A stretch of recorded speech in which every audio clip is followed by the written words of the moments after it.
لَأَزِيدَنَّكُمْ، اگر تم شکر کرو گے وہ تمہیں اور زیادہ عطا کرے گا، اور اگر تم شکر نہیں کرو گے وَلَئِن كَفَرْتُمْ، کفران نعمت کرو گے، اِنَّ عَذَابِي لَشَدِيدٌ، تو پھر میرا عذاب بڑا سخت ہے۔ رزق کے اضافے کا ایک اور بہت بڑا سبب انفاق فی سبیل اللہ ہے۔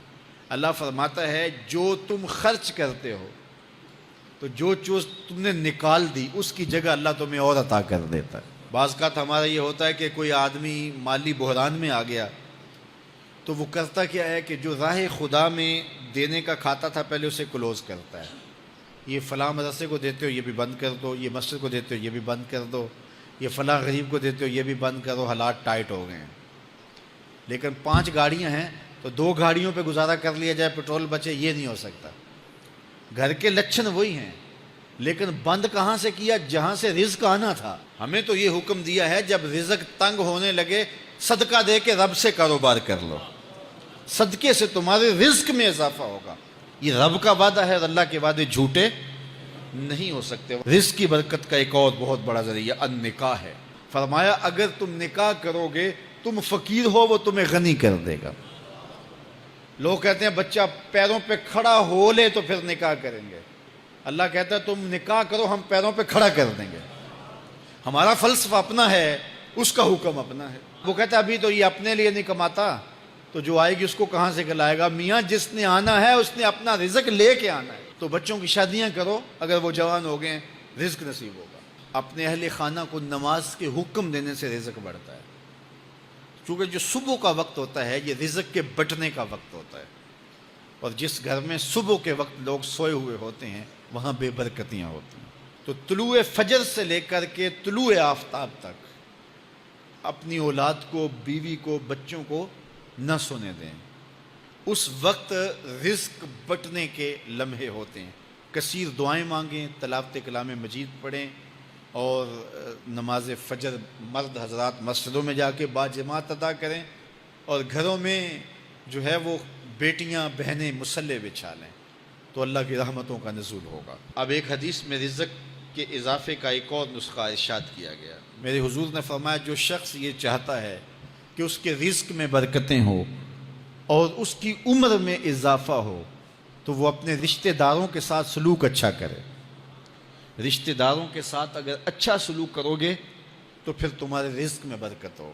غریب ہیں تو ان کی مدد کرو، ان کی بیٹیوں کی شادیاں اپنے ذمے لے لو اگر اللہ نے آپ کو وسعت دی ہے، ان کی پریشانیاں بانٹ لو، ان کا قرضہ ہے تو اتارنے کی کوشش کرو، ان کو مشکلات سے نکالنے کی کوشش کرو۔ تم ان کو مشکلات سے نکالو گے اللہ تمہیں مشکلوں سے نکالے گا۔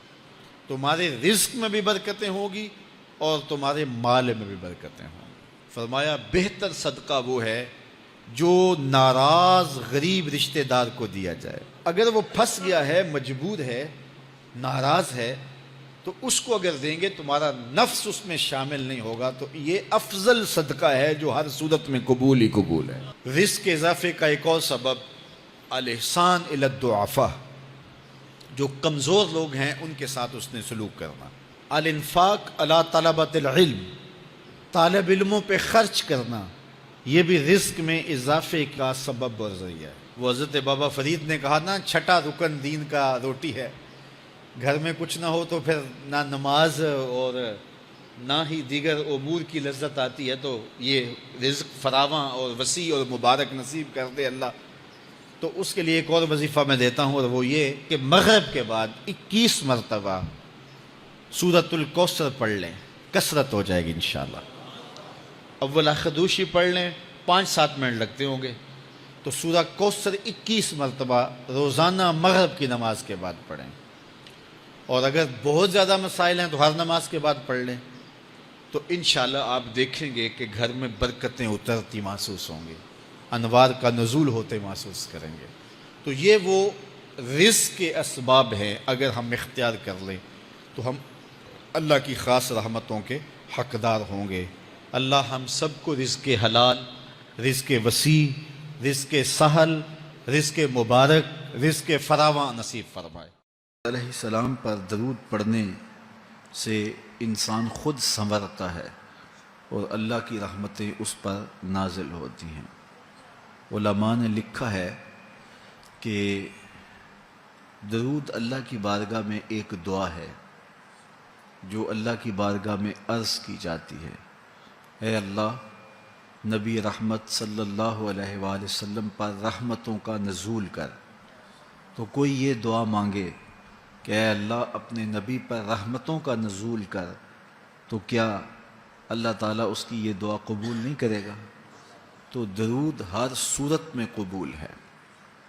تو اس کا جو فائدہ ہوا کہ جس نے ایک مرتبہ حضور کے لیے اللہ کی بارگاہ سے رحمتوں کی دعا مانگی، تو اس کے مانگنے سے محبوب علیہ السلام پر کتنی رحمتوں کا نزول ہوا وہ تو اللہ جانتا ہے، یا جس محبوب کریم پہ نزول رحمات ہوتا ہے وہ جانتے ہیں، لیکن جو ہاتھ اٹھا کے دعا مانگے، جو ہاتھ باندھ کے درود پڑھے، ایک مرتبہ درود پڑھنے سے اللہ کی 10 رحمتیں اس پر نازل ہوتی ہیں۔ تو جو مسلسل درود پڑھے جا رہا ہے تو پھر رحمت کی برسات ہوتی ہے اس کے اوپر۔ رسول کریم صلی اللہ علیہ وآلہ وسلم نے ارشاد فرمایا، تم جہاں بھی ہو میرے اوپر درود پڑھو، تم جہاں بھی درود پڑھتے ہو وہ میرے تک پہنچتا ہے۔